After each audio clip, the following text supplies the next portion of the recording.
Hello friends, basic की special class में आप सभी लोगों का एक बार फिर से मोस्ट वेलकम है। और आज के इस वीडियो के अंदर हम डिस्कस करेंगे BSc first year in organic chemistry से पी ब्लॉक एलिमेंट्स के बारे में। दोस्तों, पी ब्लॉक एलिमेंट्स होते क्या है? पी ब्लॉक एलिमेंट्स की प्रॉपर्टीज़ को आज हम डिटेल में स्टडी करेंगे, जिसके अंदर हम पढ़ेंगे इसके इलेक्ट्रॉनिक कॉन्फ़िगरेशन के बारे में, ऑक्सीडेशन स्टेट के बारे में, आयनाइजेशन पोटेंशियल, मेटेलिक करेक्टर या इलेक्ट्रोपॉजिटिव करेक्टर, इसकी इलेक्ट्रॉन एफिनिटी के बारे में डिस्कस करेंगे, इलेक्ट्रॉन नेगेटिविटी के बारे में डिस्कस करेंगे, पोलराइजिंग पावर के बारे में बात करेंगे, डाई कोलन रिलेशनशिप के बारे में बात करेंगे, पी ब्लॉक एलिमेंट्स की जो nature of oxides, nature of hydrides या ऑक्सीडाइजिंग या रिड्यूसिंग प्रॉपर्टीज़, इन सभी को हम डिस्कस करेंगे। इनकी जितनी भी इंपॉर्टेंट प्रॉपर्टीज़ है पी ब्लॉक एलिमेंट्स की, आज के इस वीडियो के अंदर हम इसको कवर करेंगे। दोस्तों, BSc first year in organic chemistry से और भी मैं कई सारी वीडियोस अपलोड कर चुका हूं। आप चैनल के अंदर जाएंगे, आपको प्लेलिस्ट मिल जाएगा, या इसी वीडियो के डिस्क्रिप्शन बॉक्स में आपको एक लिंक मिलेगा। जैसे ही आप उस लिंक पर प्रेस करेंगे, आप उस प्लेलिस्ट तक पहुंच जाएंगे। कई सारे स्टूडेंट्स नोट्स या पीडीएफ के बारे में बात कर रहे थे। दोस्तों, अगर आपको नोट्स या पीडीएफ चाहिए तो आप सबसे पहले टेलीग्राम एप्लीकेशन को डाउनलोड कीजिए। टेलीग्राम एप्लीकेशन को डाउनलोड करने के बाद आप वहाँ पर सर्च करेंगे चैनल बायो बुक टैग। ठीक है, बायो बुक टैग चैनल जैसे ही आप सर्च करेंगे, वहाँ पर आपके पास ऑप्शन आएगा ज्वाइन का। जैसे ही आप उस पर ज्वाइन करेंगे, आप उस चैनल से ज्वाइन हो जाएंगे और जो भी मैं पीडीएफ या नोट्स वहाँ पर अपलोड करूँगा वो आप तक पहुँच जाएगा। आप वहाँ से इसको रिसीव कर सकते हैं। तो चलिए दोस्तों, स्टार्ट करते हैं पी ब्लॉक एलिमेंट्स की प्रॉपर्टीज़ और इसके इंट्रोडक्शन के बारे में। चलिए स्टार्ट करते हैं। चलिए दोस्तों, हेडिंग डाल लीजिए पी ब्लॉक एलिमेंट्स। इस वीडियो के अंदर हम पी ब्लॉक एलिमेंट्स के बारे में डिस्कस करेंगे और उनकी प्रॉपर्टीज़ को डिटेल में स्टडी करेंगे। तो पी ब्लॉक एलिमेंट्स के ऊपर एग्जाम पेपर में किस तरह से क्वेश्चंस आपसे पूछा जा सकता है? आपसे लॉन्ग क्वेश्चन 7.5 नंबर या 10 नंबर में पूछा जा सकता है। What R P block elements, describe their general characters या प्रॉपर्टीज़। तो इसका आंसर आप कैसे गिवन करेंगे? सबसे पहले आप बताएंगे कि पी ब्लॉक एलिमेंट्स होता क्या है। आप हेडिंग डालेंगे introduction of P block elements. फिर उसके बाद आप इसकी प्रॉपर्टीज़ को मेंशन करेंगे और इसकी प्रॉपर्टीज़ में क्या क्या आ सकता है। जैसे फॉर एग्जांपल इनका ऑक्सीडेशन स्टेट, इलेक्ट्रॉनिक कॉन्फ़िगरेशन, इन एलिमेंट्स की electronegativity, ionisation potential, electron affinity वो किस तरह की होती है, इनके केमिकल प्रॉपर्टीज़ में इनके हाइड्राइड की प्रॉपर्टीज़, इनके ऑक्साइड्स की प्रॉपर्टीज़, इनकी पोलराइजिंग पावर। तो मतलब इनकी जितनी भी मोस्ट इंपॉर्टेंट प्रॉपर्टीज़ है, मेटालिक करेक्टर जैसे कि, वो सब आप इसके अंदर मेंशन करेंगे, इनकी प्रॉपर्टीज़ के अंदर, इनकी फिजिकल और केमिकल प्रॉपर्टीज़ के अंदर।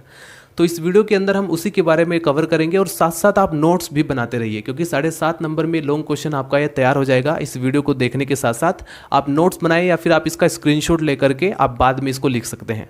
तो आइए समझते हैं सबसे पहले पी ब्लॉक एलिमेंट्स के बारे में।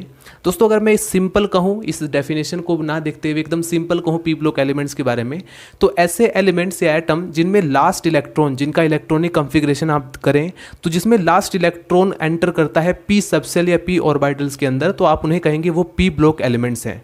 और पी ब्लॉक एलिमेंट्स जो है ग्रुप, या फिर ऐसे भी कह सकते हैं ग्रुप 13 से ग्रुप 18 तक are collectively known as P block elements.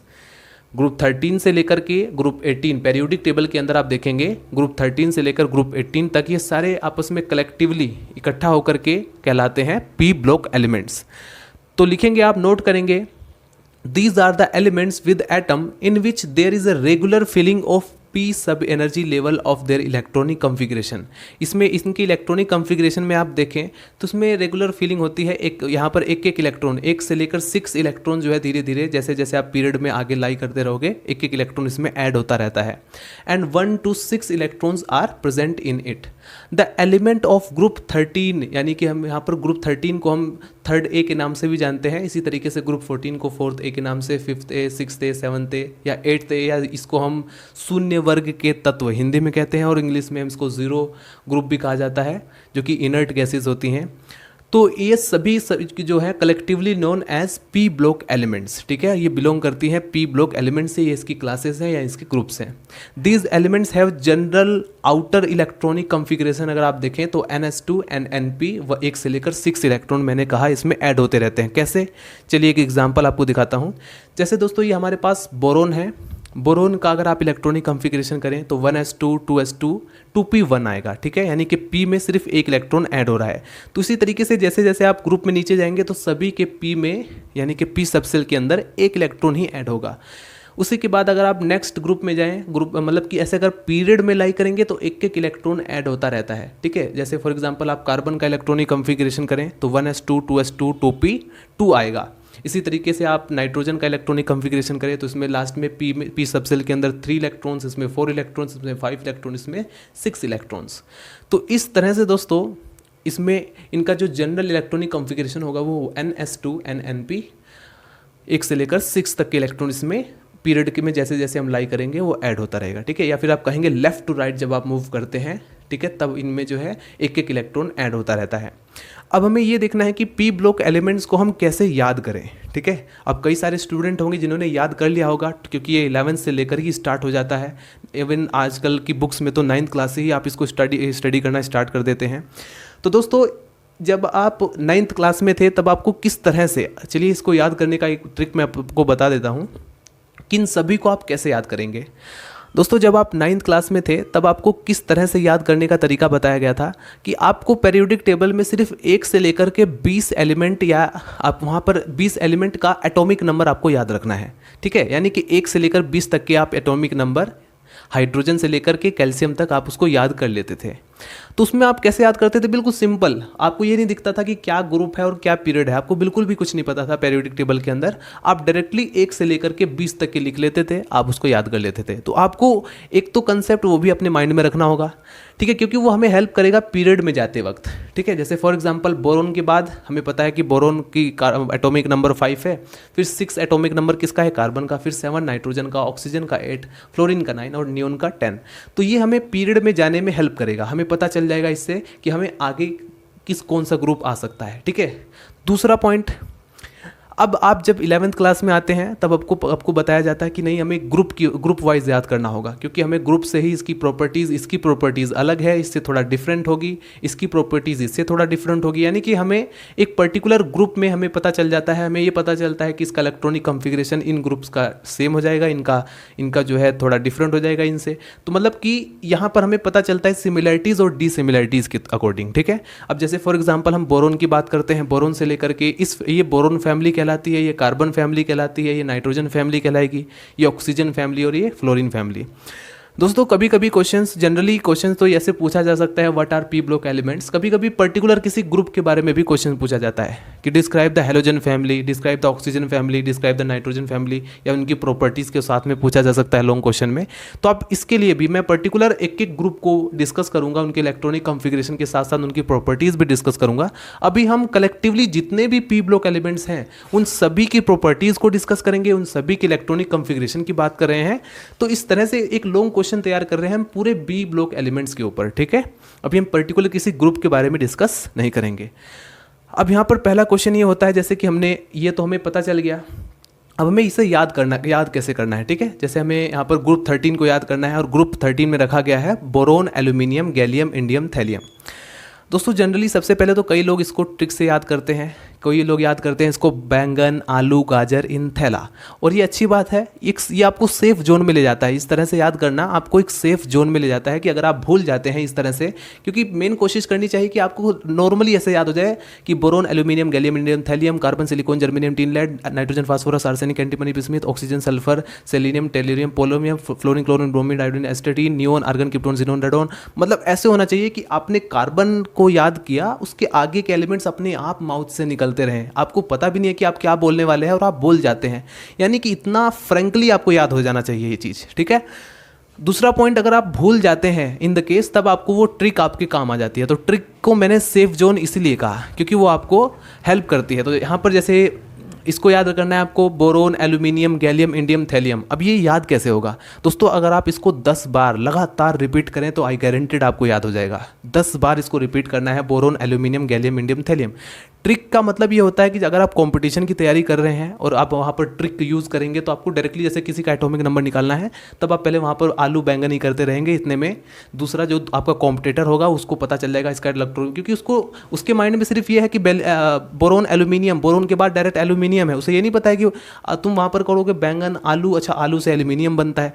तो इस तरह से कॉम्पिटिशन वाइज अगर आप देखे हो तब आप वहाँ पर आपका जो टाइमिंग है वो निकल सकती है। तो इस चीज़ को अगर कंपटीशन के दृष्टिकोण से देखें तो आप पीछे हो सकते हैं अगर आप ट्रिक का लेकिन फिर भी मैं कह रहा हूँ कि ट्रिक सेफ जोन में आपको ले जाता है, क्योंकि अगर आप इन द केस भूल जाते हैं तब आप उस ट्रिक को ला सकते हैं काम में। तो चलिए स्टार्ट करते हैं। हमने देखा boron, aluminium, gallium, indium, thallium, ये हमारा ग्रुप नंबर 13 जिसको आप याद कर सकते हैं, बैंगन, आलू, गाजर इन थैला के तरह से। उसके बाद आता है आपका group number 14, carbon, silicon, germanium, tin, lead. ठीक है। अभी आप इसको एटॉमिक नंबर भी याद करने का तरीका बताऊंगा, पहले आप इसको याद कर लेंगे। Carbon, silicon, germanium, tin, lead. इनका क्या क्या ट्रिक्स हैं, इनके ट्रिक्स भी आपको आई थिंक पता होंगे पहले से ही। कहे सीता जी सुनो प्रभु, कुछ लोग इसे ऐसे याद करते हैं ट्रिक से, कहे सीता जी सुनो प्रभु। एक होता है दोस्तों group number 15, nitrogen, phosphorus, arsenic, antimony, bismuth. तो इसको कई लोग इस तरह से भी याद करते हैं एक ट्रिक लेकर के, नेपाल, पाकिस्तान, ऑस्ट्रेलिया सब बिके या भिखारी, इस तरह से भी हुई। मतलब अपना अपना एक तरीका होता है कि जो भी माइंड सेट में आ जाए। Oxygen, sulphur, selenium, tellurium, polonium. इसको ट्रिक है ओल्ड स्टाइल से टेपो, यानी कि जो चीटिंग करते हैं उसको इस तरह से भी टेपो बोल देते हैं, तो इस तरह से भी आप याद कर सकते हैं। Fluorine, chlorine, bromine, iodine, एस्टेटीन। तो यहाँ पर जो फ्लोरीन है इसको फिर कल बाहर आई आंटी, कुछ इस तरह से भी याद कर लेते हैं। Neon, argon, krypton, xenon, radon. आपको पता है यहाँ पर हीलियम होता है, तो उसको ट्रिक से याद कर लेते हैं। हीना, नीना और करीना, जेरोक्स, कुछ इस तरह से। मतलब कई सारे ट्रिक्स बना रखे हैं, आप अगर फाइंड आउट करेंगे तो मिल जाएगा। लेकिन मैं आपको यही सलाह देना चाहूँगा, यही एडवाइस दूंगा कि सबसे पहले कोशिश करें कि आपके माइंड में एकदम सेट हो जाए इस तरह से ये, ठीक है। तो अब देखते हैं दोस्तों, ये तो हो गया हमें हमारा ये पर्टिकुलर पी ब्लॉक एलिमेंट्स। अब हमें देखना है इनका एटॉमिक नंबर्स कैसे याद करना है। देखो एटॉमिक नंबर भी आपको सिंपली, आपको ऊपर के जितने भी है पीरियड में जाओगे तो आपको सिंपली याद है, क्योंकि आप 9th क्लास से पढ़ते आ रहे हो। Boron, carbon, nitrogen, oxygen, fluorine, neon. आपको पता है कि बोरोन का 5, कार्बन 6, नाइट्रोजन 7, इनका तो एकदम सिंपली कॉमनली आपको याद ही होगा। तो इसके बेस पर भी आप याद कर सकते हैं मैजिक नंबर की हेल्प से। ये हमारे पास ये कहलाता है मैजिक नंबर 2, 8, 8, 18, 18, 32। अब ये मैजिक नंबर आप यहाँ पर अप्लाई करेंगे कैसे, देखिए। जैसे फॉर एग्जांपल यहाँ पर हमारे पास हीलियम है 2, हीलियम का एटॉमिक नंबर क्या होगा 2। अब हमें यहाँ पर 2 में +8 कर देना है, तो हमें नियोन का जो है एटॉमिक नंबर निकल कर आ जाएगा 2 + 8 10। अब यहाँ पर आपको ये हमारे पास 10 है। अब इसमें आपको अगर 8 प्लस करोगे तो नेक्स्ट जो हमारे पास एलिमेंट है उसका एटॉमिक नंबर निकल कर आ जाएगा। जैसे आर्गन है, इसमें 8 प्लस कर दो 18 निकल कर आ जाएगा। तो इसी तरीके से 18 यहाँ पर प्लस करो तो 36, 18 यहाँ पर प्लस करो 34, उसके बाद 32 आपको, मतलब ये आपको सीक्वेंस वाइज अप्लाई करना है। और जैसे ही आप इसको अप्लाई करेंगे आपका एटॉमिक नंबर निकलता रहेगा। जैसे फॉर एग्जाम्पल हमें कार्बन के बाद सिलिकॉन का हमें एटॉमिक नंबर नहीं पता चल रहा है, तो आप क्या करेंगे, कार्बन का आपको पता है 6 है, तो 6 में आप +8 कर देंगे 14 आ जाएगा। 14 में आप 18 प्लस कर देंगे 32 आ जाएगा। तो इस तरह से आप जो है ये इस मैजिक की नंबर की हेल्प से ईजिली। और एक और तरीका मैं आपको बता देता हूँ जो कि कई सारे स्टूडेंट फोकस नहीं करते हैं, जबकि ये बहुत आपका टाइम वेस्ट करने से बचा लेगा आपको। कभी कभी ऐसा होता है कि स्टूडेंट ने यहाँ से यहाँ तक के मेहनत की, उसने बोरोन का याद किया हुआ है, बोरोन में 8 प्लस करके फिर यहाँ पर 18 प्लस करके 18 प्लस करके और 32 प्लस करके निकाल लेता है। अब वो यहाँ पर भी वही चीज़ करता है, प्लस प्लस करके। उसको डायरेक्टली क्या करना चाहिए, बोरोन का 5 है, कार्बन का 6 हो जाएगा, एल्यूमिनियम का 13 है, उसके बाद 14 हो जाएगा। मतलब यहाँ से तो बिल्कुल सीक्वेंस चलना है, 14, 15, 16, 17, 18 ऐसे 32, 33, 34, 35 इस तरह से आपको डायरेक्टली लिख देना है, ठीक है। यानी कि आपको इसका पता है तो आपको ऑटोमेटिकली इसका भी पता चल जाएगा, इसका पता है तो इसका, क्योंकि एक एक इलेक्ट्रॉन ऐड होता चला जा रहा है। तो इस तरह से भी आप याद कर सकते हैं। तो याद करने के कई सारे तरीके हैं, आप उसको याद कर सकते हैं। तो ये था दोस्तों इंट्रोडक्शन। अब हम देखते हैं इनकी प्रॉपर्टीज़ के बारे में। सबसे पहले आप इसको फटाफट नोट कीजिए। चलिए दोस्तों हेडिंग डाल लीजिए general characters of P block elements, जिसके अंदर सबसे पहले आप हेडिंग डालेंगे इलेक्ट्रॉनिक कॉन्फ़िगरेशन। और इलेक्ट्रॉनिक कॉन्फ़िगरेशन में आपको किसी पर्टिकुलर एलिमेंट का इलेक्ट्रॉनिक कॉन्फ़िगरेशन नहीं देना, इसमें पूरे ग्रुप का एक जनरल जो इलेक्ट्रॉनिक कॉन्फ़िगरेशन होता है वही आपको एक्सप्लेन करना है, वही आपको यहाँ पर लिखना है, ठीक है। तो नोट करेंगे इलेक्ट्रॉनिक कॉन्फ़िगरेशन के अंदर different groups of P block elements. जैसा कि हम जानते हैं पी ब्लॉक एलिमेंट के अंदर 6 ग्रुप हमें दिखाई दे रहे हैं। तो different group of P block elements have similar electronic configuration. एकदम सभी का जो इलेक्ट्रॉनिक कॉन्फ़िगरेशन है वो सिमिलर है।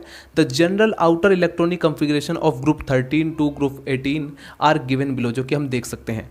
तो आइए देखते हैं। सबसे पहले देखिए ग्रुप 13 के अंदर, तो यहाँ पर आपको दिखाई देगा ग्रुप 30 के अंदर NH2 and NP1, ठीक है। अब यहाँ पर क्या होता है कि एक एक इलेक्ट्रॉन NH2 में वहाँ पर 2 इलेक्ट्रॉन एकदम सेम रहेगा, बट P सबसेल के अंदर एक एक इलेक्ट्रॉन ऐड होते रहेंगे, ठीक है। जैसे जैसे आप लेफ्ट टू राइट मूव करेंगे एक एक इलेक्ट्रॉन इसमें ऐड होता रहेगा। एंड फाइनली इनर्ट गैस के अगर आप इसमें आउटर मोस्ट P सबसेल के अंदर देखें तो 6 इलेक्ट्रॉन ऐड हो जाते हैं। तो इस तरह से इनका ये जनरल इलेक्ट्रॉनिक कॉन्फ़िगरेशन रहेगा, जिसके अंदर आपको ज़्यादा कुछ एक्सप्लेन नहीं करना, सिर्फ इतना लिखना है, ठीक है।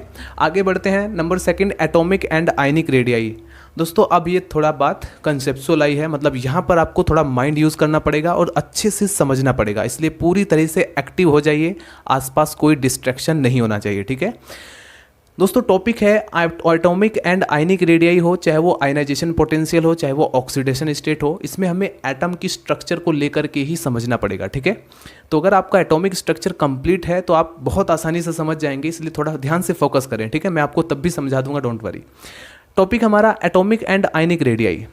एटॉमिक और आयनिक रेडियाई होती क्या है दोस्तों, जैसे ही हमारे पास एक जनरल मैंने कोई एटम ले लिया है और इस एटम की अगर आप स्ट्रक्चर देखें तो सेंटर में इसके न्यूक्लियस प्रेजेंट होता है जिसके अंदर प्रोटॉन भरे होते हैं, ठीक है, जिसके अंदर होते हैं प्रोटॉन।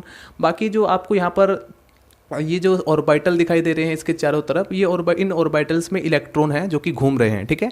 एक बात हम अच्छी तरह से जानते हैं, ये जो प्रोटॉन है दोस्तों इस पर पॉजिटिव चार्ज होता है और इलेक्ट्रॉन पर होता है नेगेटिव चार्ज, इसलिए इन दोनों में अपोजिट चार्ज होने की वजह से ये आपस में एक दूसरे को अट्रैक्ट करते हैं, ठीक है। यानी कि जो प्रोटॉन है इन इलेक्ट्रॉन को अट्रैक्ट कर रहा है।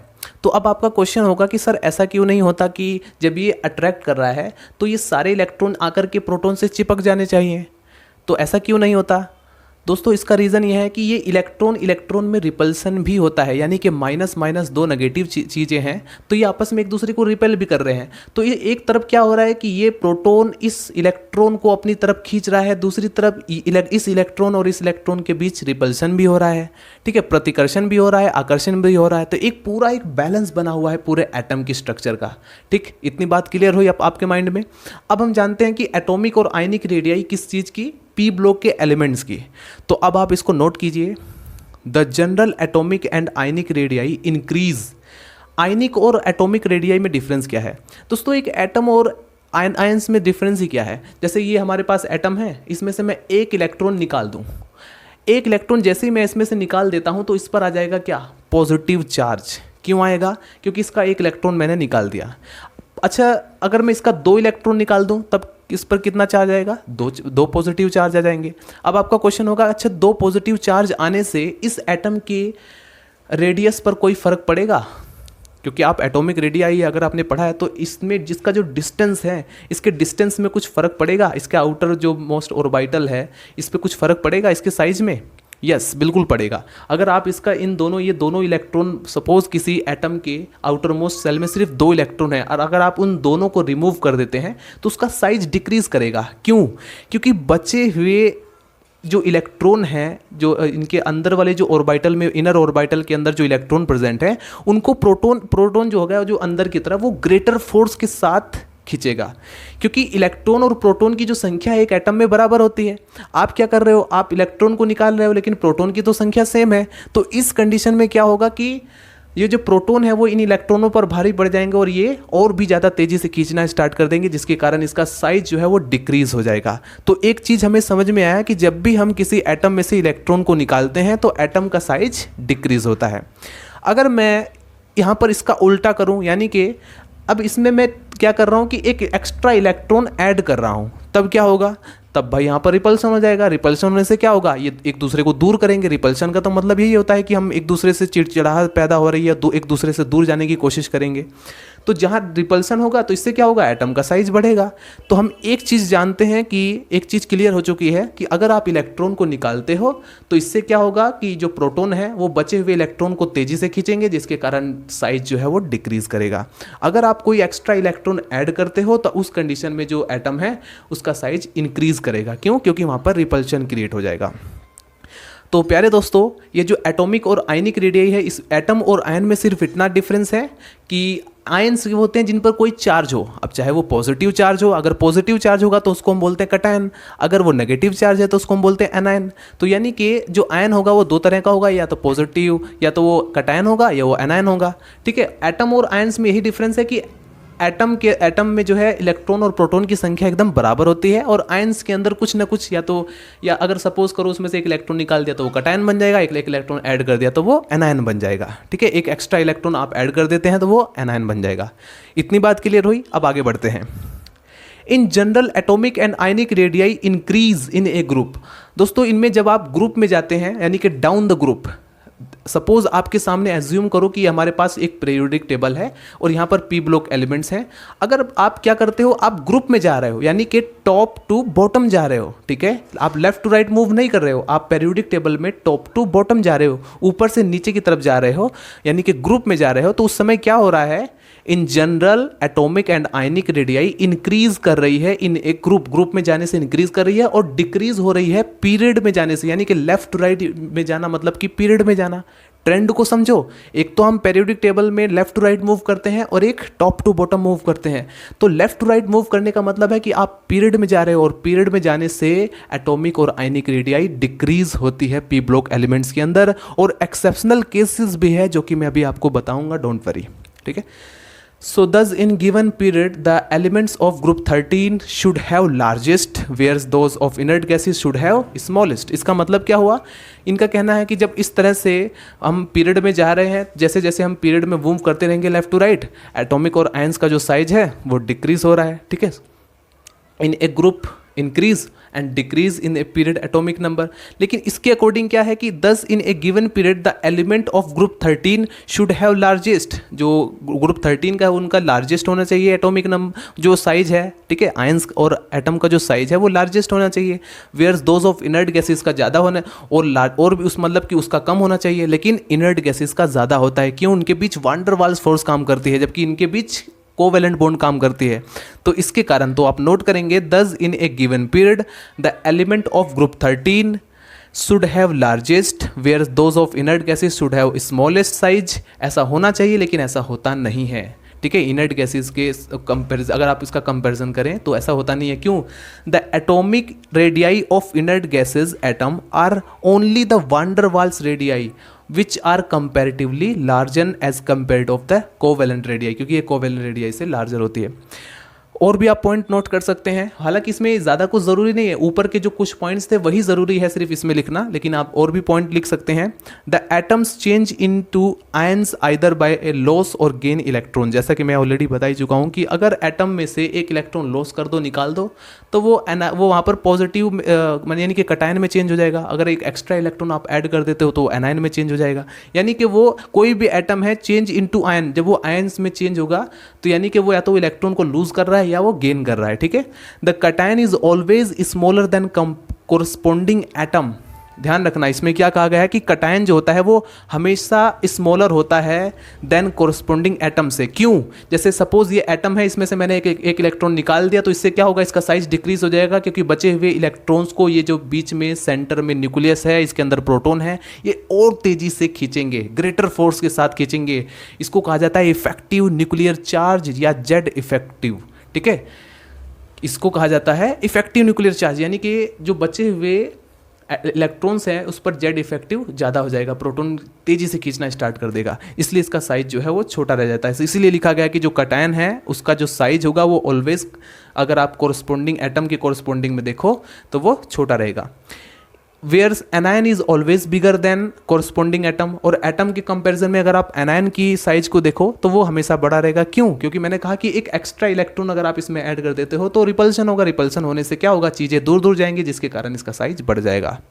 तो आई होप आपको समझ में आ गया हो। अब हम चलते हैं आयनाइजेशन पोटेंशियल नेक्स्ट प्रॉपर्टी के पास, ठीक है। अच्छा, आयनाइजेशन पोटेंशियल होता क्या है, सबसे पहले ये समझना ज़रूरी है, ठीक है। आप इनका आयनाइजेशन पोटेंशियल में जनरली आपको बता दो कि हाँ भाई डिक्रीज होता है और इंक्रीज होता है, इससे आप समझ तो जाएंगे हाँ चलो डिक्रीज होता है, बट आपको अगर ये नहीं पता आयनाइजेशन पोटेंशियल क्या है तब आपको कैसे पता चलेगा, ठीक है। तो आप बताता हूँ, ये हमारे पास एटम है, ठीक है। अब इसके आउटर मोस्ट में हमारे पास इलेक्ट्रॉन है, और हम एक बात अच्छी तरह से जानते हैं कि ये जो प्रोटॉन है इस इलेक्ट्रॉन को खींच रहा है। जैसे ये हम सपोज इस इलेक्ट्रॉन को मैं निकालना चाह रहा हूँ, मैं चाह रहा हूँ कि इस एटम में से, इस आउटर मोस्ट सेल में से जो है, इसमें से इस ऑर्बिटल में से एक इलेक्ट्रॉन में निकाल दूं, लेकिन ये जो पॉजिटिव चार्ज हैं इस इलेक्ट्रॉन को क्या निकालने देंगे, नहीं निकालने देंगे। क्यों, क्योंकि इस पर अट्रैक्शन है, ये इसको अपनी तरफ खींच रहे हैं, ठीक है। ये जो पॉजिटिव चार्ज है ये अपनी तरफ खींच रहा है, प्रोटॉन इस इलेक्ट्रॉन को अपनी तरफ खींच रहा है, क्योंकि अपोजिट चार्ज है, या पॉजिटिव है या नेगेटिव है। तो इसका मतलब क्या होगा कि मुझे कुछ ना कुछ एनर्जी देनी पड़ेगी, क्योंकि ये जो है खींच रहा है यानी कि एनर्जी लगा रहा है अपनी, तो मुझे इससे ज़्यादा एनर्जी लगा करके इस इलेक्ट्रॉन को छीनना पड़ेगा, तो जो भी छीनने के लिए मैं एनर्जी लगाऊंगा वही कहलाती है आयनाइजेशन पोटेंशियल। ठीक है, जितनी एनर्जी मैं लूज़ कर रहा हूँ उसको निकालने के लिए, वो सारी एनर्जी आयनाइजेशन पोटेंशियल कहलाती है। ठीक है, अगर आपने आयनाइजेशन पोटेंशियल का वीडियो नहीं देखा है तो आप देख सकते हैं, मैं डिस्क्रिप्शन बॉक्स में लिंक दे दूंगा, डोंट वरी। ठीक है, सारी जो फिजिकल प्रॉपर्टीज़ है आपकी कवर होनी चाहिए, तभी आपकी केमिस्ट्री स्ट्रॉन्ग होगी। ठीक है, अभी आप फर्स्ट ईयर के स्टूडेंट हैं, धीरे धीरे आप इसको चीज़ को समझ जाएंगे सेकेंड ईयर तक जाते जाते। ठीक है, तो आयनाइजेशन पोटेंशियल आपको समझ में आया कि किसी आउटर मोस्ट सेल में से एक इलेक्ट्रॉन, किसी भी एटम के एक इलेक्ट्रॉन निकालने के लिए जितनी एनर्जी हमें गिवन करनी पड़ती है वही उसकी आयनाइजेशन एनर्जी कहलाती है। So the ionisation potential of P block element is relatively high होती है। क्यों होती है? In general ionisation potential decrease in a group. देखो ये तो बिल्कुल सिंपल सा ट्रेंड है कि जब भी आप किसी ग्रुप में से, ठीक है, टॉप टू बॉटम जाते हो तो इससे क्या होगा, नंबर ऑफ सेल्स इंक्रीज करती हैं, प्रोटॉन तो बढ़ेगा, ये मैं मानता हूँ, एटॉमिक नंबर भी बढ़ रहा है, ये भी मैं मानता हूँ, लेकिन नंबर ऑफ इलेक्ट्रॉन तो सेम है बट सेल्स बढ़ रही हैं, नंबर ऑफ सेल्स या ऑर्बिटल्स बढ़ रही हैं, तो जिसके कारण क्या होगा,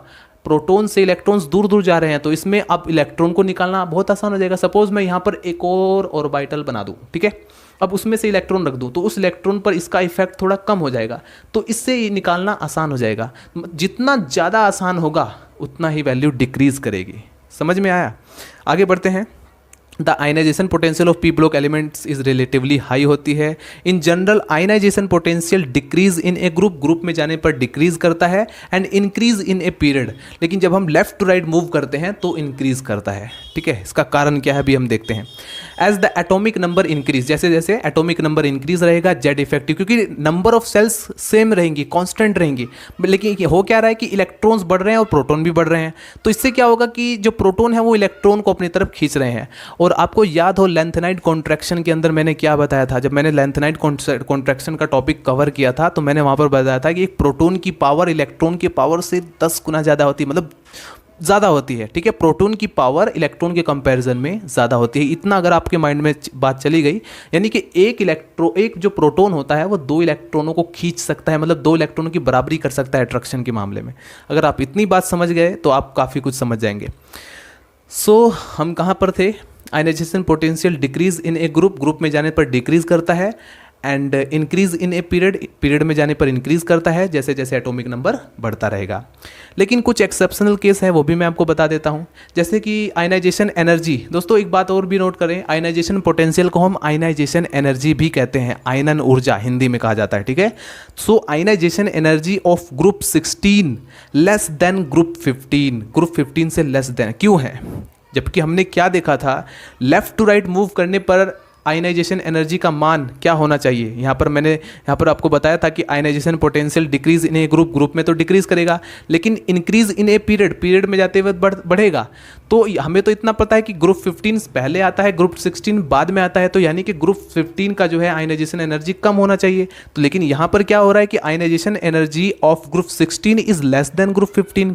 तो इसका कारण है दोस्तों due to the complete and half subshell. ठीक है, क्या होता है कि कभी कभी अगर कंप्लीट फुल अगर हाफ सबसेल है तो भी वो स्टेबल होती है, और कंप्लीट सबसेल है पूरी तरीके से फुल है तो भी वो जो है स्टेबल रहती है। इस चीज़ को मैं और भी नेक्स्ट वीडियो में अच्छे से डिस्कस करूंगा। आई थिंक आपको समझ में आ गया, तो ठीक, नहीं समझ में आया तो एक थोड़ा डैश पॉइंट बना लीजिए, इसको हम नेक्स्ट वीडियो के अंदर एक अच्छे से क्लियर करेंगे। ठीक है, काफ़ी सारी वीडियोज़ में क्लियर भी कर चुका हूँ, लेकिन सेकेंड ईयर की वीडियोज़ के अंदर। ठीक है, तो आयनाइजेशन पोटेंशियल आई होप आपको समझ में आया, इतनी बात एकदम क्लियर हो चुकी है। अभी आप इसको दोस्तों फटाफट नोट कीजिए। चलिए दोस्तों डिस्कस करते हैं पी ब्लॉक एलिमेंट्स की नंबर 4th प्रॉपर्टी, जो कि है मेटेलिक और इलेक्ट्रोपॉजिटिव कैरेक्टर। इस थ्योरेटिकल पोर्शन को अभी साइड में रख के आइए इसको अच्छे से समझते हैं। दोस्तों अगर आप पी ब्लॉक एलिमेंट्स में मेटेलिक कैरेक्टर को देखना चाहें तो आपको तीनों तरह के, अगर आप ध्यान से देखें पी ब्लॉक के अंदर 6 ग्रुप्स हैं, 13, 14, 15, 16, 17, 18, और इन सभी ग्रुप्स के अंदर अगर आप इसको कलेक्टिवली ऑब्जर्व कर रहे हो इकट्ठा, तो आपको दिखाई देगी कि पी ब्लॉक के जो एलिमेंट्स हैं वो तीनों तरह की प्रॉपर्टी शो करते हैं, मेटल्स, नॉन मेटल्स और इन दोनों के बिटवीन लाई करने वाले मेटलॉइड्स। मेटलॉइड्स क्या होते हैं? जो मेटल्स और नॉन मेटल दोनों तरह की प्रॉपर्टी शो करें उसको कहा जाता है मेटलॉइड्स। तो ये तीनों तरह की प्रॉपर्टी शो करेंगे। अगर आप इनका मेटेलिक कैरेक्टर देखें तो ये मेटल्स की भी प्रॉपर्टी शो करते हैं, नॉन मेटल्स की भी और मेटलॉइड्स की भी। आप ध्यान से देखें ग्रुप नंबर 13 के अंदर एल्यूमिनियम, गैलियम, इंडियम, थैलियम, या फिर ग्रुप नंबर 14 के अंदर देखें टीन या लेड, ये सब जो है मेटल्स की प्रॉपर्टी शो करें। इसके अलावा बिस्मिथ एंड पोलोनियम, ये जो है प्योर रूप से मेटल्स की प्रॉपर्टी शो करें। उसके बाद आप देखेंगे boron, carbon, nitrogen, oxygen, fluorine, neon, silicon, phosphorus, sulphur, chlorine, argon, selenium, bromine, krypton, iodine, xenon, astatine, radon, ये सब जो है नॉन मेटल्स की प्रॉपर्टी शो कर रहे हैं। और इन दोनों के बिटवीन जो लाई कर रहे हैं जैसे कि जर्मेनियम, आर्सेनिक, एंटीमनी, टेल्यूरियम, ये सब जो है दोस्तों मेटलॉइड्स की प्रॉपर्टी शो कर रहे हैं। करेक्ट? तो ये सब जो है उधर नॉन मेटल्स हैं, ये सब मेटल्स हैं, और इनके बीच जो बिटवीन लाई कर रहे हैं मेटलॉइड्स है। ये दोनों तरह की प्रॉपर्टी शो करते हैं, मेटल्स और नॉन मेटल्स की। तो इस तरह से आप यहाँ पर नोट करेंगे सबसे पहले मेटेलिक और इलेक्ट्रोपॉजिटिव कैरेक्टर के अंदर इन जनरल द मेटेलिक और electropositive character increase in a group. जैसे जैसे आप ग्रुप में नीचे की तरफ जाएंगे इंक्रीज करता है, और and decrease in a period, जैसे जैसे आप पीरियड में जाएंगे ये प्रॉपर्टी जो है वो डिक्रीज होगी मेटेलिक कैरेक्टर की। ठीक है? So this is particularly observe in, ये इसे पर्टिकुलर ऑब्जर्व किया गया ग्रुप नंबर 14 और 15 के अंदर। ठीक है? ग्रुप नंबर 14 आप ध्यान से देखेंगे और 15 के अंदर अभी यहाँ पर एक्सप्लेनेशन दी जाएगी। अगर आप ध्यान से देखें ग्रुप नंबर 14 के अंदर तो कार्बन और सिलिकॉन, ये जो कार्बन और सिलिकॉन है ये नॉन मेटल्स हैं। ठीक है? ध्यान से देखेंगे ये नॉन मेटल्स की कैटेगरी में आ रहे हैं। उसके बाद आप देखेंगे जर्मेनियम इज मेटलॉइड। उसके बाद आप ध्यान से देखेंगे तो कार्बन, सिलिकॉन नॉन मेटल्स है, जर्मेनियम मेटलॉइड्स है, और यहाँ पर टीन और लेड ये दोनों के दोनों जो है वो मेटल्स की प्रॉपर्टी शो कर रहे हैं। ठीक है? तो लिखेंगे germanium is metalloids where tin और lead is are metals. Similarly अगर आप ग्रुप 15 के अंदर देखें, इसको ऑब्जर्व करें तो नाइट्रोजन और phosphorus are non metals. Nitrogen, phosphorus are non metals. यहाँ पर देखेंगे आर्सेनिक और एंटीमनी आर मेटलॉइड्स और बिस्मिथ आर मेटल्स। तो इस तरह से आप नोट करेंगे, यानी कि यहाँ पर तीनों तरह की प्रॉपर्टी शो कर रहे हैं, लेकिन जैसे जैसे आप नीचे की तरफ जाएंगे ग्रुप में जाएंगे तो स्टार्टिंग में नॉन मेटल्स था, फिर मेटलॉइड्स था, और फिर उसके बाद मेटल्स में कन्वर्ट हो रहा है। यानी कि मेटेलिक कैरेक्टर नीचे जाकर के बढ़ रहा है, ग्रुप में जाते वक्त इंक्रीज कर रहा है और पीरियड में जाते वक्त डिक्रीज कर रहा है। इसी चीज़ को हमें यहाँ पर डिफाइन करना था। अब उसके आगे बढ़ते हैं। Due to this variation in metallic character के अंदर ये जो वेरिएशन हमें देखने को मिलता है, the P block elements with strong metallic character. ठीक है? एक बार फिर से रिपीट करते हैं। Due to this variation in metallic character the P block elements with strong metallic character are found in lower left portion. नीचे वाले पोर्शन में हमें स्ट्रॉन्ग मेटेलिक कैरेक्टर देखने को मिलता है, while those with strong non metallic character are found in the upper right portion of the block. जैसा कि आप यहाँ पर देखेंगे पूरी तरीके से नॉन मेटल के कैरेक्टर को शो करते हैं। The elements lying in between these two extreme show the character both metals and non metal, these are called metalloid. जैसा कि मैंने आपको कहा कि इन दोनों के बिटवीन जो लाई कर रहे हैं मेटल्स, जैसे कि जर्मेनियम, आर्सेनिक, एंटीमनी, टेल्यूरियम, ये दोनों को दोनों जो नॉन मेटल्स और मेटल्स के बीच लाई कर रहे हैं इनको कहा जाता है मेटलॉइड्स, क्योंकि ये दोनों तरह की प्रॉपर्टी शो करते हैं, मेटल्स और नॉन मेटल्स की भी। तो ये तो हमने बात की मेटल्स और इलेक्ट्रोपॉजिटिव कैरेक्टर की। ठीक है? अब हम बात करते हैं इलेक्ट्रोनेगेटिविटी की। अभी आप सोच रहे होंगे सर आपने मेटेलिक की तो बात की बट इलेक्ट्रोपॉजिटिव कैरेक्टर की कहाँ बात की। दोस्तों जो जितनी जल्दी अपने इलेक्ट्रॉन को लूज करता है वो उतना ही बेस्ट मेटल्स होता है। ठीक है? मेटल के सरफेस पर जो इलेक्ट्रॉन्स होते हैं वो एक तरीके से स्विमिंग करते रहते हैं उसकी सरफेस के ऊपर। ठीक है? तैरते रहते हैं। तो अब यहाँ पर सोचो जो जितनी जल्दी इलेक्ट्रॉन को लूज करेगा वो उतना ही बेस्ट मेटल्स होगा। ध्यान रखना, ये मेटल की प्रॉपर्टी है। तो आप समझ सकते हैं जो जितना बेस्ट मेटल होगा उतने जल्दी इलेक्ट्रॉन को लूज करेगा, यानी कि इलेक्ट्रोपॉजिटिव कैरेक्टर है। यानी इलेक्ट्रॉन निकलेगा तो इलेक्ट्रोपॉजिटिव कैरेक्टर ज़्यादा हो जाएगा, क्योंकि उतनी जल्दी इलेक्ट्रॉन को लूज कर रहा है। तो सेम है यहाँ पर, मतलब दोनों का ही सेम हो जाएगा। फिफ्थ पर बात करते हैं इलेक्ट्रोनेगेटिविटी। अब आपको सबसे पहले तो ये समझना होगा कि आखिर इलेक्ट्रोनेगेटिविटी होती क्या है। दोस्तों सबसे पहले एक सिंपल सा मैं आपको एग्जांपल देता हूँ। दोस्तों ये हमारे पास एटम ए है। ठीक है? सपोज कोई एटम ए है, ये हमारे पास एटम बी है। ठीक है? एटम ए ने अपना एक इलेक्ट्रॉन शेयर किया, एटम बी ने अपना एक इलेक्ट्रॉन शेयर किया। जब इलेक्ट्रॉनों की बराबर शेयरिंग होती है तो कौन सा बॉन्ड बनता है आप अच्छी तरह से जानते हैं। वहाँ पर बनता है कोवैलेंट बॉन्ड। ठीक है? कोवैलेंट बॉन्ड कहाँ पर बनेगा? जहाँ पर इलेक्ट्रॉन की इक्वल शेयरिंग होगी। तो क्योंकि इसने अपना एक इलेक्ट्रॉन दिया, इसने अपना एक इलेक्ट्रॉन दिया, इनके बीच एक बॉन्ड बन गया जिसको हमने कहा कोवैलेंट बॉन्ड। अब दोस्तों जब ये बॉन्ड टूटेगा, जब ये बॉन्ड ब्रेकिंग की बात आएगी, तब क्या होगा? इन दोनों एलिमेंट्स में से या इन दोनों एटम में से जो ज़्यादा इलेक्ट्रोनेगेटिव एटम है, सपोज मैं बी को मान लेता हूँ ये ज़्यादा इलेक्ट्रोनेगेटिव एटम है ए के कंपैरिजन में, because electronegativity is relative property. इसका आप कंपैरिजन करके ही अच्छे से समझा सकते हो, रिलेट करके किसी से अच्छे से समझा सकते हो। तो इसलिए मैं मान लेता हूँ कि बी जो है वो ज़्यादा इलेक्ट्रोनेगेटिव है ए से, तो ये दोनों इलेक्ट्रॉन बी छीन लेगा, यानी कि ए के भी इलेक्ट्रॉन बी छीन लेगा। ठीक है, तो इस तरह की जो छीनने की जो टेंडेंसी है इसी को कहा जाता है इलेक्ट्रोनेगेटिविटी, यानी कि शेयर्ड पेयर इलेक्ट्रॉन को अपनी तरफ अट्रैक्ट करने की जो टेंडेंसी है, छीनने की जो टेंडेंसी है, वो इलेक्ट्रोनेगेटिविटी कहलाती है। तो अब हमें देखना है कि पी ब्लॉक एलिमेंट्स के अंदर, जो पी ब्लॉक के अंदर जितने भी एलिमेंट्स हैं इन ग्रुप्स के अंदर, उनकी इलेक्ट्रोनेगेटिविटी किस तरह से इंक्रीज करती है, ग्रुप में जाने पर क्या होता है और पीरियड में लाई करने पर क्या होता है। In general electronegativity decrease in a group, यानी कि जैसे जैसे हम ग्रुप से नीचे की तरफ जाते हैं इलेक्ट्रोनेगेटिविटी की जो वैल्यू है वो डिक्रीज करती है, that's all. And increase in a period, लेकिन जैसे ही हम लेफ्ट टू राइट जाते हैं यानी कि पीरियड में मूव करते हैं तो हमें दिखाई देता है कि जो इलेक्ट्रोनेगेटिविटी की वैल्यू है वो इंक्रीज होती है। क्यों? क्योंकि आप जानते हैं बोरोन, कार्बन जो है वो बोरोन से ज़्यादा इलेक्ट्रोनेगेटिव है, नाइट्रोजन जो होता है वो कार्बन से ज़्यादा इलेक्ट्रोनेगेटिव है, ऑक्सीजन जो होता है वो नाइट्रोजन से ज़्यादा इलेक्ट्रोनेगेटिव, फ्लोरीन जो है वो ऑक्सीजन से भी ज़्यादा, यानी कि जैसे जैसे हम लेफ्ट टू राइट मूव करेंगे इलेक्ट्रोनेगेटिविटी की जो वैल्यू है वो डिक्रीज करती है। ठीक है, सॉरी इंक्रीज करती है, और ग्रुप में जाने से डिक्रीज करेगी। दस chlorine is less electronegative than fluorine. क्योंकि अब यहाँ पर क्या बताया गया है कि ग्रुप में जाने से मैंने कहा कि डिक्रीज करता है, तो इसका मतलब क्या हुआ कि फ्लोरीन जो है वो क्लोरीन से ज़्यादा इलेक्ट्रोनेगेटिव होगा। ठीक है, ठीक उसी प्रकार से oxygen is more electronegative than nitrogen, यानी कि अगर आप लेफ्ट टू राइट मूव कर रहे हो तो ये ऑक्सीजन जो होता है इसकी इलेक्ट्रोनेगेटिविटी नाइट्रोजन से ज़्यादा है, क्योंकि पीरियड में जैसे जैसे आप आगे बढ़ेंगे इलेक्ट्रोनेगेटिविटी की वैल्यू इंक्रीज करेगी। So whereas oxygen is more electronegative than nitrogen. अब एक पॉइंट यही आप और नोट कर लीजिएगा, बॉन्ड फॉर्मेशन बिटवीन, अगर सिमिलर, अगर सपोज करो हमारे पास हमने दो एटम्स के बीच हमने बॉन्ड बनाया, ठीक है, अगर उन दोनों की इलेक्ट्रोनेगेटिविटी एकदम सेम है, सपोज मैंने यहाँ पर ले लिया कार्बन और यहाँ पर ले लिया मैंने कार्बन, अब इन दोनों की इलेक्ट्रोनेगेटिविटी तो सेम है, तो जब इनके बीच बॉन्ड ब्रेक करेंगे तो क्या होगा, या फिर इनके बीच जो बॉन्ड फॉर्म होगा वो कौन सा बॉन्ड फॉर्म होगा, उसको कहा जाता है कोवैलेंट बॉन्ड।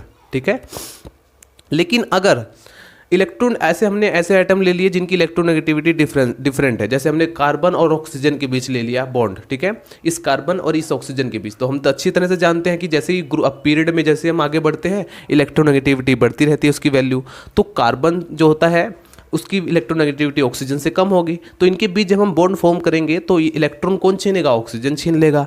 तो इस कंडीशन में जो बॉन्ड बनेगा वो आयनिक होगा। क्या बोलेंगे उसको, अगर डिफरेंट इलेक्ट्रोनेगेटिविटी के बीच जो बॉन्ड बन रहा है उसको हम बोलेंगे आयनिक बॉन्ड। क्यों? क्योंकि उनकी वजह से आयंस फॉर्म होते हैं, क्योंकि इलेक्ट्रोनेगेटिविटी का डिफरेंस जितना ज़्यादा होगा उतना ही स्ट्रॉन्ग आयनिक बॉन्ड बनेगा, ये भी आप ध्यान रखना। और जितना कम इलेक्ट्रोनेगेटिविटी की वैल्यू में डिफरेंस होगा उतना ही मतलब वहाँ पर कोवैलेंट बॉन्ड बनेगा, ठीक है, उतना ही स्ट्रॉन्ग कोवैलेंट बॉन्ड बनेगा। ये पॉइंट आपने नोट कर लिया। तो ये था दोस्तों, हमने देख लिया इलेक्ट्रोनेगेटिविटी और मेटेलिक कैरेक्टर, आप इसको फटाफट नोट कीजिए। दोस्तों डिस्कस करते हैं नेक्स्ट प्रॉपर्टी नंबर 6, हेडिंग डाल लीजिए ऑक्सीडेशन स्टेट। दोस्तों अगर आप पी ब्लॉक एलिमेंट की ऑक्सीडेशन स्टेट को देखें, the P block element except 18 group. दोस्तों ये जो इनर्ट गैसेज होती हैं या अक्रिय गैस जो होती है शून्य वर्ग के तहत, तो या ग्रुप 18 को छोड़ दिया जाए तो generally show more than one stable oxidation state, ये जो है एक से ज़्यादा स्टेबल ऑक्सीडेशन स्टेट शो करते हैं। The maximum oxidation state shown by element is equal to the number of total number of S and P electron present in the outer most shell. अच्छा, ये मैक्सिमम ऑक्सीडेशन स्टेट कितना show कर सकते हैं, हम P block elements के बारे में बात कर रहे हैं, ये मैक्सिमम ऑक्सीडेशन स्टेट कितना शो करते हैं, ये डिपेंड करता है कि इनके एस और पी में, एस और पी सबसेल में कितने इलेक्ट्रॉन है। जैसे फॉर एग्जांपल हम बोरोन की बात करते हैं तो इसके एस और पी में कितने दिखाई दे रहे हैं, 3 इलेक्ट्रॉन दिखाई दे रहे हैं, एस में 2 इलेक्ट्रॉन दिखाई दे रहा है आपको, पी में 1 इलेक्ट्रॉन दिखाई दे रहा है, क्योंकि हम आउटर मोस्ट सेल की बात कर रहे हैं। तो इस तरीके से ये तीनों इलेक्ट्रॉन को लूज करके +3 ऑक्सीडेशन स्टेट शो कर सकता है। तो इसी तरीके से अगर आप ग्रुप 14 में के अंदर जाओ तो वो +4 ऑक्सीडेशन स्टेट शो करेगा, क्योंकि एक इलेक्ट्रॉन बढ़ जाता है उसके पी में, और जैसे जैसे आप लेफ्ट राइट मूव करते हो पी में इलेक्ट्रॉन बढ़ते रहते हैं, तो उसी के अकॉर्डिंग +4, +5, +6 ऑक्सीडेशन स्टेट शो करते हैं। अब उसके बाद तो आपने रूल्स पढ़े ही होंगे कि -2 हो जाता है, -3 हो जाता है, ठीक है, -1 हो जाता है। तो यहाँ पर हम ये देख रहे हैं कि ये मैक्सिमम कितने शो कर सकते हैं, करते हैं या नहीं करते ये मैटर नहीं करता। यहाँ पर हम देख सकते हैं, यहाँ पर हम ये देख रहे हैं कि आखिर कितने कर सकते हैं, ठीक है। अब उसके बाद एक और पॉइंट आप नोट करेंगे ऑक्सीडेशन स्टेट के अंदर, जैसे हम ग्रुप 13 का एग्जांपल ले लेते हैं। दोस्तों अगर आप ऊपर ध्यान से देखें तो ये +3 ऑक्सीडेशन स्टेट शो करता है, एल्यूमिनियम भी +3 ऑक्सीडेशन स्टेट शो करता है, गैलियम भी +3 ऑक्सीडेशन स्टेट शो करता है। क्यों? क्योंकि हमें पता है इनका इलेक्ट्रॉनिक कॉन्फ़िगरेशन लगभग सेम है। इनके लास्ट में NS2 आएगा, ठीक है, S सबशेल के अंदर 2 इलेक्ट्रॉन्स आएंगे और P के अंदर 1 इलेक्ट्रॉन आएगा। तो इस तरीके से ये तीनों इलेक्ट्रॉन को लूज करके +3 ऑक्सीडेशन स्टेट शो करते हैं। लेकिन दोस्तों नीचे के जो एलिमेंट्स हैं, जैसे हम फॉर एग्जांपल बात करते हैं टेल्यूरियम की, ठीक है, इसमें दोस्तों आप नीचे की तरफ देखिए तो लैंथेनाइड्स के 14 एलिमेंट्स एग्जिस्ट करते हैं, ठीक है, ठीक है, आपने पढ़ा होगा लैंथेनाइड्स के जो है 14 एलिमेंट जो है वो एग्जिस्ट करते हैं। तो इसमें यानी कि F सबसेल की वजह से यहाँ पर F इलेक्ट्रॉन की जो पुअर शिल्डिंग इफेक्ट या स्क्रीनिंग इफेक्ट भी जिसको कहा जाता है, उसकी वजह से दोस्तों ये जो 2 इलेक्ट्रॉन्स हैं ये इनको जो है न्यूक्लियस तेजी से पकड़ लेता है, यानी कि न्यूक्लियस का जो जेड इफेक्टिव है वो बढ़ जाता है, और दूसरी तरफ जो F सबसेल की जो पुअर शिल्डिंग इफेक्ट है, जो स्क्रीनिंग इफेक्ट है वो कम हो जाती है, जिसके कारण इन 2 इलेक्ट्रॉनों को ये जो न्यूक्लियस होता है या जेड इफेक्टिव ये तेजी से खींचता है अपनी तरफ। तो जिसके कारण ये इन 2 इलेक्ट्रॉन को लूज करना इतना ईजी नहीं होता, और आउटर का जो ये बाहर का जो 1 इलेक्ट्रॉन है जो कि P में प्रेजेंट है उसको ये ईजिली लूज कर देते हैं। तो लास्ट के जो एलिमेंट्स हैं वो +1 ऑक्सीडेशन स्टेट शो करते हैं जनरली, ठीक है। तो इस पॉइंट को भी आपको इसी तरह से ग्रुप 13 से लेकर के ग्रुप 15 तक के ऐसा ही सेम रहता है, क्योंकि वहाँ तक के इसका इफेक्ट रहता है। तो ये था दोस्तों ऑक्सीडेशन स्टेट के बारे में हमने बात किया। अब हम बात करते हैं मेल्टिंग एंड बॉइलिंग पॉइंट के बारे में, ठीक है। मेल्टिंग और बॉइलिंग पॉइंट की अगर हम बात करें, so the melting and boiling point depend upon the nature of bonding between atom and crystal structure. The nature of bonding depend upon the number of valence electron. यानी कि melting और boiling point किस पर depend कर रहा है? Nature of bonding between atom and crystal structure, यानी कि एटम के बीच जो बॉन्डिंग बनी हुई है, ठीक है, इनकी क्रिस्टल स्ट्रक्चर पर डिपेंड करती है। और ये चीज़ किस पर डिपेंड करती है? The nature of bonding depend upon the number of valence electron, valence में कितना इलेक्ट्रॉन है। So the melting and boiling point generally decrease in group. जैसे जैसे आप डिक्रीज नीचे की तरफ जाएंगे, मेल्टिंग और बॉइलिंग पॉइंट डिक्रीज करेगा, the value is generally increase in a period. लेकिन जैसे जैसे आप लेफ्ट टू राइट मूव करेंगे, यानी कि पीरियड में जाएंगे, तो ये वैल्यू जो है वो इंक्रीज करती है। That's all. उसके बाद नंबर 8 प्रॉपर्टी आप नोट करेंगे, oxidising and reducing property. P block elements की जो ऑक्सीडाइजिंग और रिड्यूसिंग प्रॉपर्टी को अगर आप देखें, the oxidising property of P block element decrease in a group में जैसे आप नीचे की तरफ जाओगे, यानी कि डाउन द ग्रुप जाओगे, तो ये डिक्रीज करेगा, ठीक है, as the atomic number increase, atomic number के बढ़ने के साथ साथ। Whereas it increase in period में जाते वक्त ये इंक्रीज करता है as from left to right move करने से, ठीक है, इन पीरियोडिक टेबल के अंदर। So the reducing property of this elements increase in a group, reducing property increase करेगी and decrease in a period, और जो है जो इनकी डिक्रीजिंग जो पीरियड में जाने से ये डिक्रीज करेगा। तो ये तो बिल्कुल सिंपल सी बात है कि जहाँ पर ऑक्सीडाइजिंग प्रॉपर्टी बढ़ रही है वहाँ पर जो रिड्यूसिंग प्रॉपर्टी है वो इंक्रीज करेगी, ठीक है। जैसे सपोज एक तरफ जो है ऑक्सीडाइजिंग प्रॉपर्टी एक तरफ जाने से बढ़ रही है, तो वहाँ पर रिड्यूसिंग प्रॉपर्टी घटेगी, ठीक है। ऑक्सीडाइजिंग प्रॉपर्टी और रिड्यूसिंग प्रॉपर्टी एक दूसरे का अपोजिट समझो, इसीलिए यहाँ पर लिखा हुआ है कि अगर oxidising property left right move करने पर बढ़ेगी तो रिड्यूसिंग प्रॉपर्टी वहाँ पर घटेगी। अगर रिड्यूसिंग प्रॉपर्टी बढ़ रही है तो ऑक्सीडाइजिंग प्रॉपर्टी घटेगी। तो इस चीज़ को हमें देखना है बस। Number 9, nature of oxide. P block elements की अगर आप ऑक्साइड की नेचर को देखो, the acidic character of oxide decrease down the group. दोस्तों जब आप डाउन द ग्रुप जाते हैं तो एसिडिक करेक्टर जो है, इनके ऑक्साइड का जो एसिडिक करेक्टर है वो डिक्रीज करता है। जैसे फॉर एग्जांपल हम लेते हैं ट्राई ऑक्साइड्स ऑफ नाइट्रोजन के ट्राई ऑक्साइड ले लेते हैं, या आप फॉस्फोरस के एसिडिक नेचर को आप देखें, ठीक है, phosphorus are acidic. So those of arsenic and antimony are amphoteric whereas the bismuth trioxide is basic. The acidic character of this elements increase in a period. दोस्तों इन elements का जो acidic character है वो increase करता है जब आप पीरियड में जाते हैं, ठीक है। जैसे फॉर एग्जांपल हम लेते हैं Al2O3 के बारे में, ठीक है। Al2O3 के बारे में अगर आप ध्यान से देखें तो ये एम्फोटेरिक नेचर का होता है, ठीक है। अगर आप देखते हैं SiO3, ठीक है, एल्यूमिनियम के ऑक्साइड जो होता है वो एम्फोटेरिक नेचर का होता है। दूसरी तरफ अगर आप SiO3 सिलिकॉन के ऑक्साइड को देखो तो ये वीकली एसिडिक होता है, ठीक है, ये जो है वीकली एसिडिक होता है। उसके बाद ये जो है P4O10 यानी कि फॉस्फोरस पेंटा ऑक्साइड, ये जो है एसिडिक नेचर का होता है, ये मोर एसिडिक नेचर का होता है SO3। सल्फर ट्राईऑक्साइड जो होता है ये मोर एसिडिक होता है। ClO3 की अगर हम ClO7 की बात करें तो ये मोस्ट एसिडिक होता है, यानी कि हाईली एसिडिक नेचर का होता है। तो इस तरीके से जैसे जैसे आप लेफ्ट राइट मूव करोगे पीरियड में जाओगे, एसिडिक प्रॉपर्टी जो होती है वो इंक्रीज होती रहती है। तो इसको फटाफट नोट करें।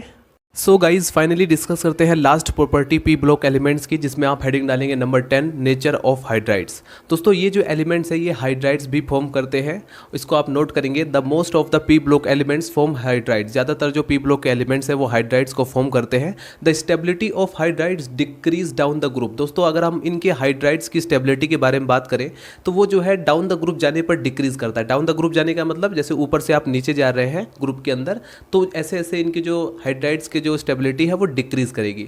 This is indicate by the decomposition temperature. ये टेम्परेचर के डिकम्पोजिशन से इसको इंडिकेट किया जा सकता है of the group 15।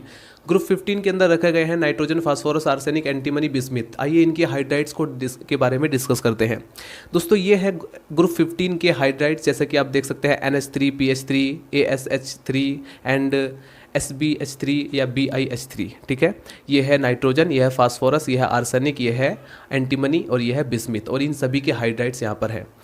Decomposition of temperature. दोस्तों अगर हम NH3 की बात करें तो ये जो है 1300 डिग्री सेल्सियस पर डिकम्पोज होता है। PH3 जो है 400 डिग्री सेल्सियस पर, ये 280 डिग्री सेल्सियस पर, ये 150 डिग्री सेल्सियस पर, और ये वेरी अनस्टेबल, बहुत ही अनस्टेबल होता है। तो इस तरह से इनके डिकम्पोजिशन से आप इनके हाइड्राइड्स की स्टेबिलिटी को हम यहाँ पर इंडिकेट कर सकते हैं। तो ये था दोस्तों नेचर ऑफ हाइड्राइड्स, और ये थे general features of P block elements. Next video के अंदर हम धीरे धीरे जितने भी पी ब्लॉक ग्रुप के बारे में बात करेंगे, जैसे ग्रुप 13, ग्रुप 14, ग्रुप 15, ग्रुप 16, इन सभी को एक एक करके इनकी प्रॉपर्टीज़ को डिस्कस करेंगे, इनके इलेक्ट्रॉनिक कॉन्फ़िगरेशन से लेकर जो जो हमने यहाँ पर डिस्कस किया उन सभी को हम कवर करेंगे। ठीक है, तो मिलते हैं दोस्तों नेक्स्ट वीडियो में। अगर आपको कोई भी क्वेरीज हो, कोई भी आपको डाउट्स हो इस वीडियो के अंदर, तो आप कमेंट के अंदर मेंशन कर सकते हैं।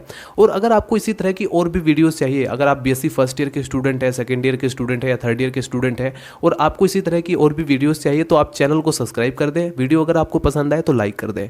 मिलते हैं नेक्स्ट वीडियो में। Bye bye, Tata.